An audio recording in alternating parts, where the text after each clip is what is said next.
안녕하세요. 지혜의 트락입니다. 나이가 들어 자립이 어려워졌을 때 요양원에 가는 결정을 서두르기보다 한번 이 방법을 시도해 보세요. 자녀들이 돌봐주는 것보다 더 편안하고 별도의 큰 비용도 들지 않는 생활 방식을 찾을 수 있습니다. 노년이 되면 가장 큰 걱정 중 하나는 자신의 노후를 어떻게 준비할지에 대한 것입니다. 젊었을 때는 취향에 따라 자유롭게 살 수 있지만 나이가 들면서 선택할 수 있는 생활 방식은 점점 좁아집니다. 노인의 생활 방식은 보통 자녀의 돌봄에 의존하거나 간병인을 고용하거나 요양원에 들어가는 세 가지 방식으로 나뉘게 됩니다.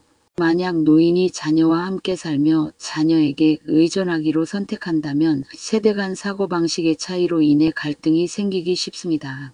그 결과 원래 친밀했던 부모와 자녀의 관계가 팽팽하게 긴장된 관계로 변하기도 합니다. 이 때문에 자녀와 함께 살며 노후를 보내려 했던 많은 노인들이 결국 이 생활 방식을 포기하게 됩니다. 노인이 간병인을 고용하게 된다면 일정한 경제적 능력이 요구됩니다. 간병인의 월급은 400만 원에서 500만 원에 이르며 이는 많은 노인의 연금보다 높아 경제적 부담이 큰 이들에게는 어려운 선택이 됩니다. 또한 요양원에 가서 생활하는 방식을 택할 경우 요양원의 높은 비용뿐만 아니라 집단 생활에 적응하는 문제도 뒤따릅니다.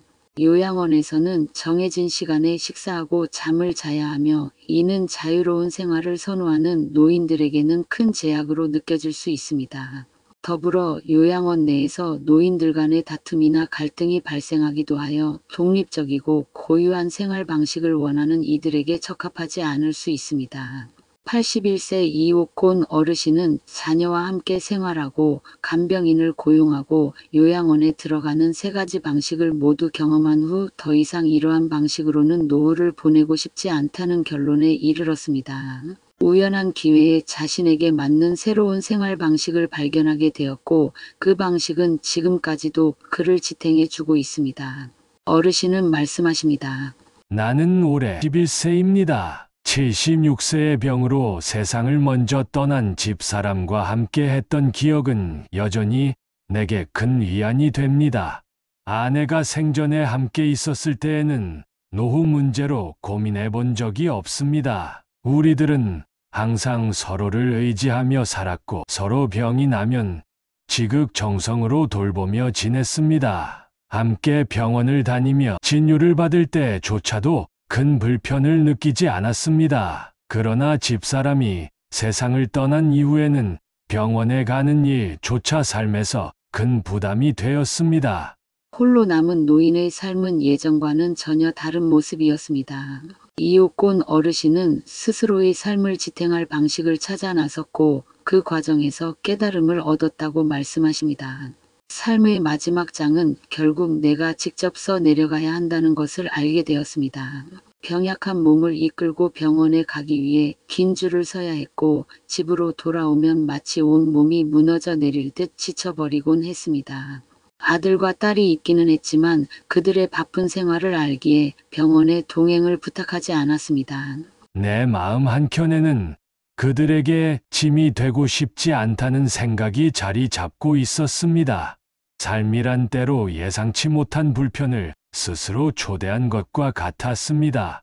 내가 자녀들에게 부담을 주지 않으려 애쓸수록 오히려 그들에게 더 큰 책임이 생기는 상황이 벌어졌습니다. 그러던 어느 날 시장에 가던 중 발을 헛디뎌 크게 넘어졌고 결국 병원에 입원하게 되었습니다. 의사는 최소 6개월의 안정이 필요하다고 했습니다. 자녀들은 제가 아들과 딸의 집을 3개월씩 옮겨 다니며 지낼 것을 제안했습니다.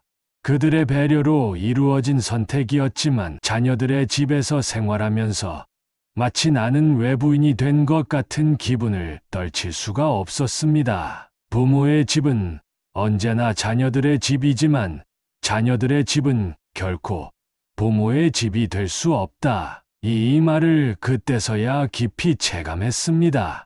자녀들의 집은 아늑했지만 제 마음속의 낯선 거리감은 지워지지 않았습니다. 식사 때마다 나는 혼자 남아야 했고 자녀들은 제게 방으로 음식을 가져가 먹으라고 권했습니다. 그때 저는 자녀들이 저를 불편하게 여긴다는 것을 깨달았습니다. 그들은 나이가 든 저를 불결하게 생각하고 귀찮아하는 듯한 태도를 보였습니다. 가장 견디기 어려운 것은 그들의 차가운 말투였습니다. 물론 제 생각이 시대에 뒤떨어지고 가끔 말이 엇나간다는 것을 인정합니다. 하지만 자녀들이 어렸을 때는 더 엉뚱한 말을 했을지라도 나는 그들을 더 따뜻하게 하지 않았을까요? 이제 나이가 들어 그들의 냉담함을 마주하며 참아야 했습니다. 반년이 지나 몸이 조금 회복되자마자 저는 집으로 서둘러 돌아왔습니다. 그리고 그제야 진정으로 느꼈습니다. 금누각도 내 풀집만 못하다라는 말의 의미를. 하지만 다리를 다친 후유증은 깊이 남아 있었습니다. 멀리 걷는 것은커녕 가까운 시장에 가는 것조차 큰 일이 되었습니다. 장을 보고 돌아오는 길에는 다리가 아파 식은땀이 흘렀습니다. 결국 간병인을 고용하게 되었고 매달 500만 원의 월급을 지급해야 했습니다. 이 금액은 제 연금을 초과하는 것이었고 자녀들이 매달 일부를 지원해 주지 않았다면 간병인을 유지할 수 없었을 것입니다. 생활은 점점 궁핍해졌고 삶의 무게는 더욱 무거워졌습니다. 하지만 그 속에서도 나는 홀로 버티는 법을 배웠습니다. 저희 집의 식탁은 늘 소박했습니다. 부유한 집안의 진수성찬은 꿈 같은 이야기였고 제 삶의 원칙은 배부르면 충분하다는 것이었습니다. 음식에 많은 돈을 들일 여유는 없었고 그런 소박함은 결국 간병인들이 오래 머물지 못하게 만들었습니다. 다른 가정들은 간병인을 위해 따뜻하고 풍성한 식탁을 준비할 수 있었지만 우리 집의 식사는 소박한 정겨움에 그쳤습니다. 간병인들은 며칠을 채우지 못하고 떠났습니다.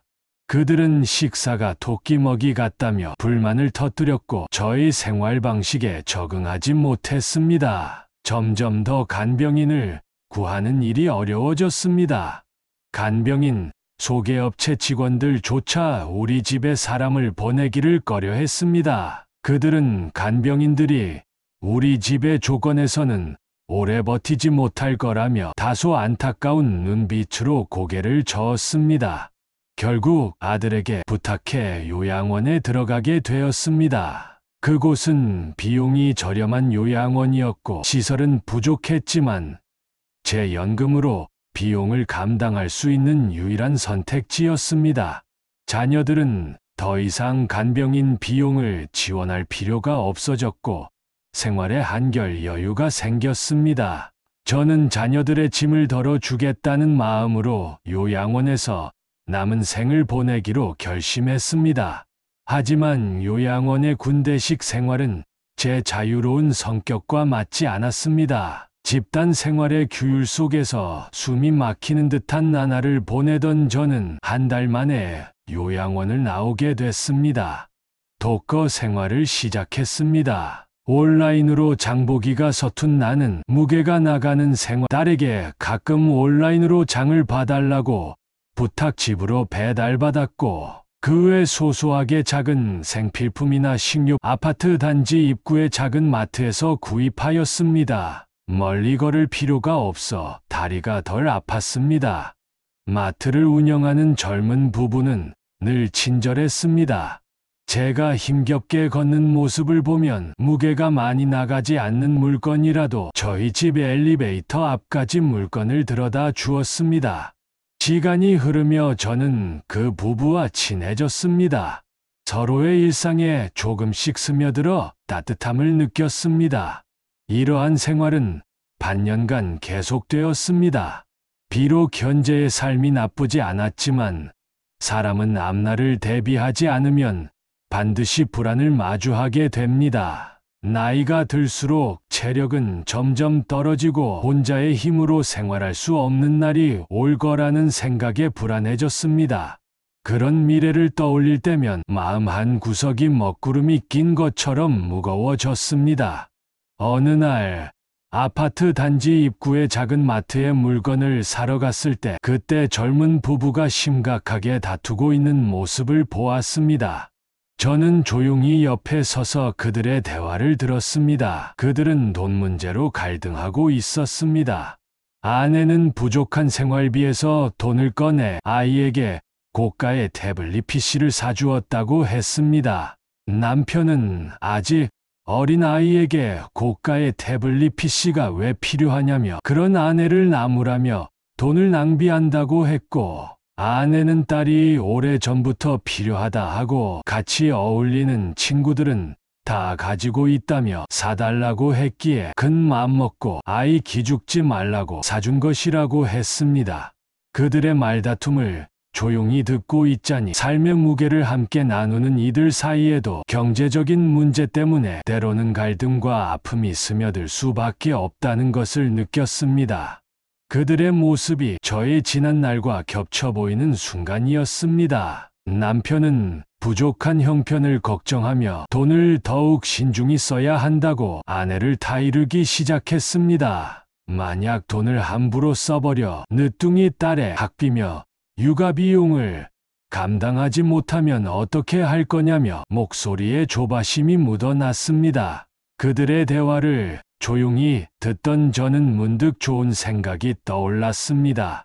마음속에서 희미하게 피어오른 해결책이 저와 그들의 문제를 모두 풀어줄지도 모른다는 예감이 들었습니다. 저는 그들에게 다가가 조심스럽게 제안을 했습니다. 매일 잠깐씩 제 집에 와서 빨래를 해주고 집을 정돈해주며 두 끼 식사를 준비해주면 매달 50만 원의 수고비를 주겠다고 했습니다.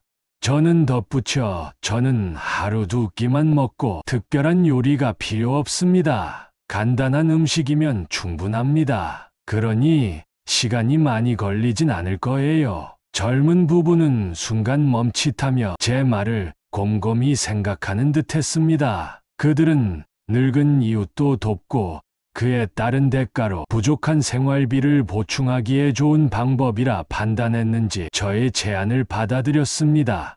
이 제안은 매월 10,000원이라는 적은 비용을 들여 스스로 해결하기에 힘들었던 식사와 빨래, 집 청소 문제 등을 해결할 수 있어서 제게도 합리적인 선택이었습니다. 간병인을 고용하거나 요양원에 들어가는 비용보다는 훨씬 경제적이기 때문입니다. 그들 부부는 번갈아가며 우리 집을 방문하여 두 끼 식사를 정성껏 준비하고 집을 깔끔히 정돈해 주었습니다.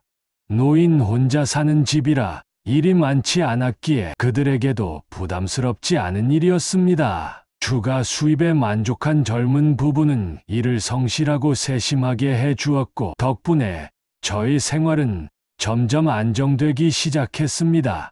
우리는 서로에게 친밀함을 느끼게 되었고 이런 관계가 1년 동안 이어지며 관계가 더욱 돈독해졌습니다. 제가 80대에 이르러 간병인을 고용하거나 요양원에 가지 않고도 스스로 삶의 방식에 만족감을 느끼게 될 줄은 저조차도 놀라운 일이 되었습니다. 매달 50만 원을 내고도 이렇게 정성 어린 도움을 받으니 마음속에 감사와 기쁨이 차올랐습니다. 저는 그들에게 계속 나를 돌봐준다면 100만 원의 보너스를 주겠다라고 약속했습니다. 젊은 부부는 깊이 감사해하며 500만 원이 자신들에게 큰 금액이라고 말했습니다.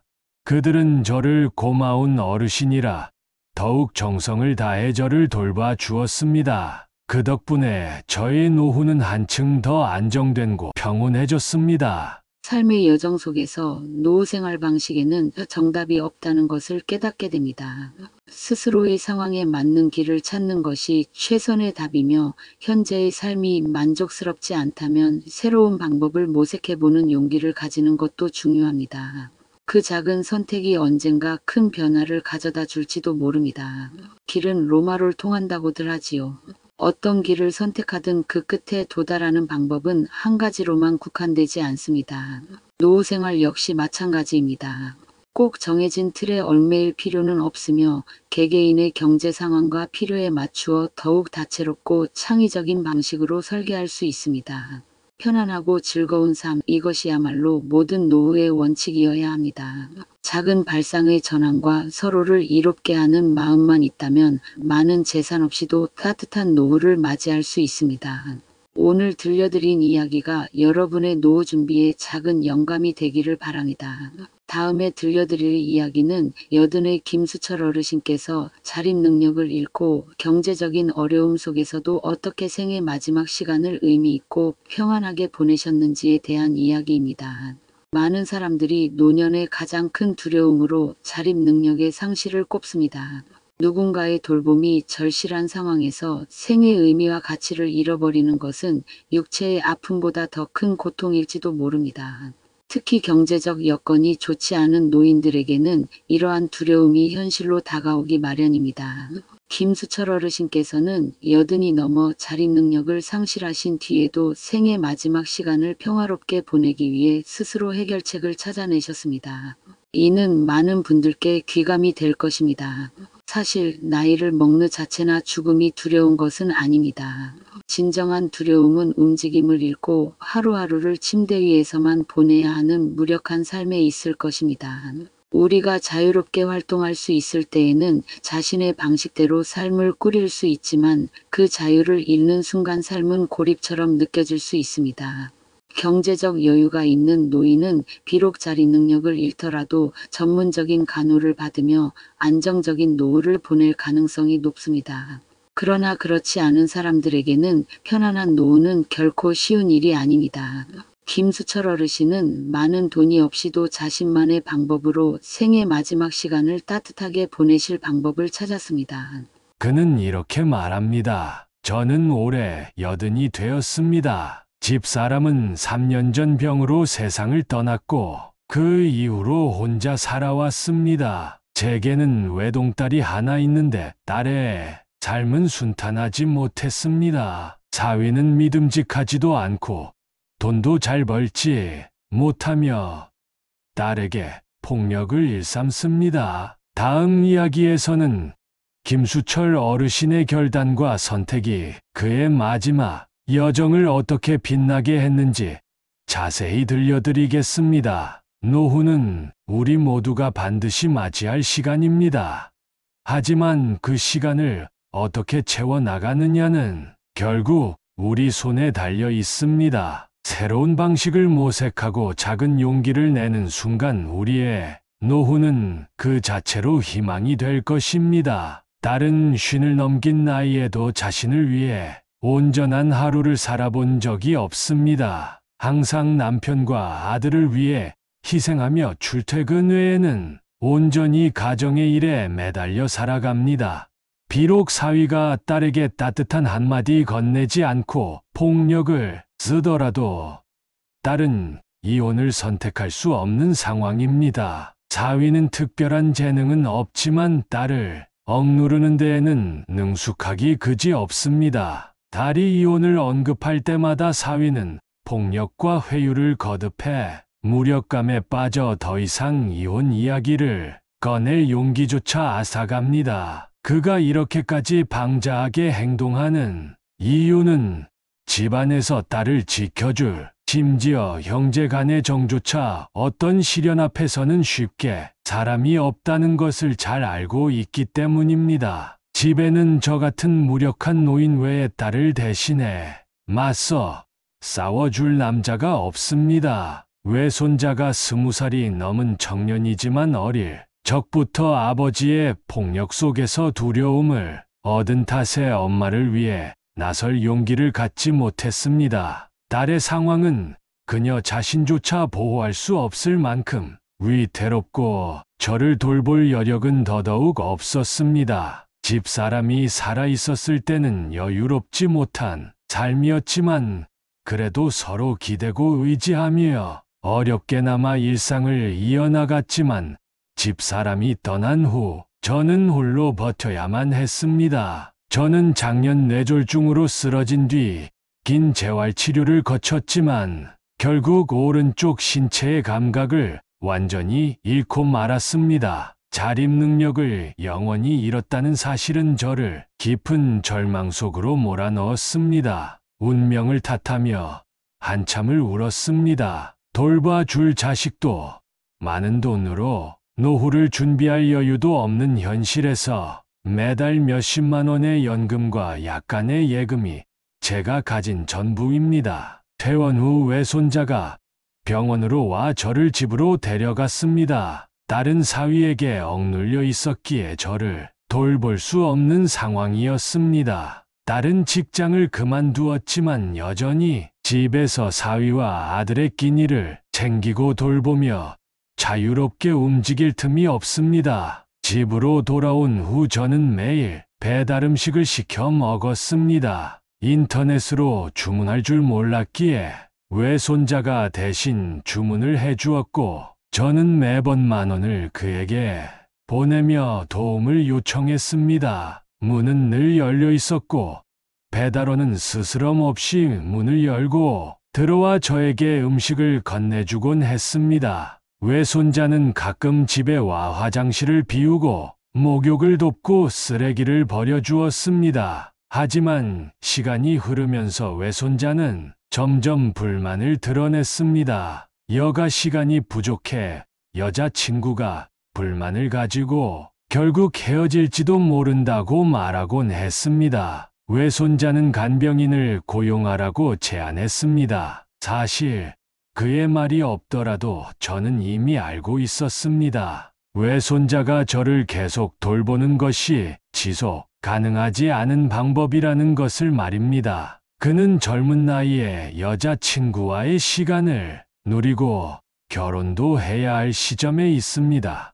그의 불만은 단순한 짜증이 아니라 그가 감당하기엔 버거운 현실의 무게를 말없이 드러내는 것이었습니다. 저는 더 이상 외손자를 붙들어 둘 수 없다는 사실을 깨닫고 있었습니다. 결혼 후 외손자는 집에 자주 올 수 없었고 저를 돌볼 시간이 부족했습니다. 저는 그를 방해하지 않으면서 더 나은 해결책을 찾고자 고민을 거듭했습니다. 저의 가장 큰 어려움은 한 달에 나오는 적은 연금과 거의 없는 저축으로 인해 노년을 편히 보낼 방법이 막막하다는 것이었습니다. 노인이 충분한 경제적 지원 없이 노후 서비스를 이용하기란 마치 척박한 땅에 나무를 심고 열매를 기대하는 것처럼 어려운 일입니다. 저처럼 자립할 수 없는 사람에게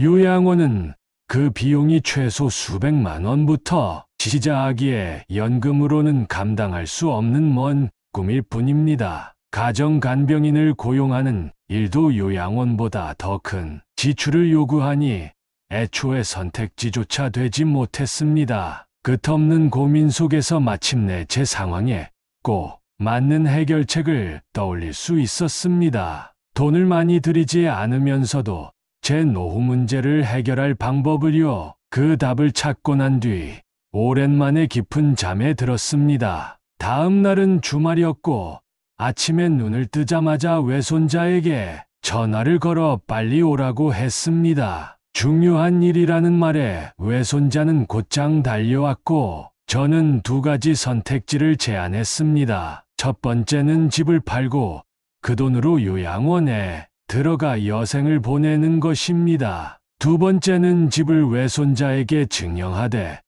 그가 저와 함께 살며 아이가 생기더라도 같이 지내는 조건이었습니다. 제가 가진 예금은 외손자가 집의 인테리어를 꾸미는데 지원할 수 있었습니다. 그러나 제가 외손자와 함께 살고 싶었던 이유는 그가 저를 돌보길 기대해서가 아니었습니다. 20대 청년에게 자립할 수 없는 노인을 끝까지 돌보게 하는 것이 현실적이지 않다는 것을 저는 잘 알고 있었습니다. 사람들은 오래 병든 부모를 자녀가 끝까지 돌보기란 어렵다고 말합니다. 심지어 친자식조차 부모를 돌아가실 때까지 보살피는 데는 한계가 있지요. 하물며 세대 차이가 큰 외손자라면 그 어려움은 더 크겠지요. 그래서 저는 식사와 빨래 정도를 도와줄 시간제 간병인을 고용할 계획을 세웠습니다.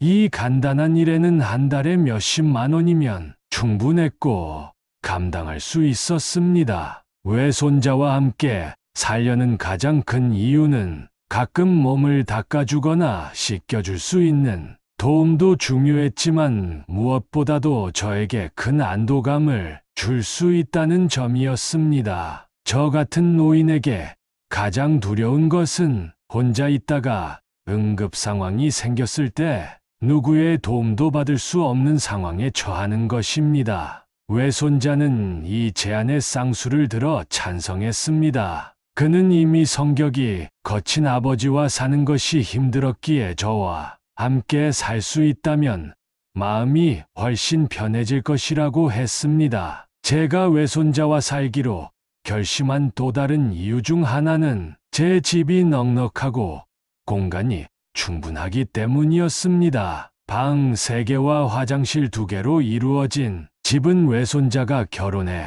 아이를 낳더라도 편안히 머물 수 있는 공간을 제공할 수 있기 때문입니다. 다음 날 외손자는 요양보호업체를 통해 시간제 간병인을 데려왔습니다. 간병인은 매일 아침 9시에 와서 집안을 간단히 정리하고 제가 벗어둔 옷을 세탁하며 점심을 준비해 놓고 돌아갑니다. 그리고 오후 5시에 다시 와서 저녁 식사를 준비해주고 제가 식사를 마치는 동안 주방을 정리했습니다. 식사가 끝난 후에는 설거지까지 끝내고 퇴근합니다. 현재 외손자는 저와 함께 지내고 있습니다. 집을 조금씩 고치며 생활의 편리함도 더해졌고 간병인이 저를 돌보니 외손자와 외손녀에게도 불편함을 주지 않습니다. 덕분에 가족 간의 관계는 더욱 화목해졌습니다. 저는 지금의 생활에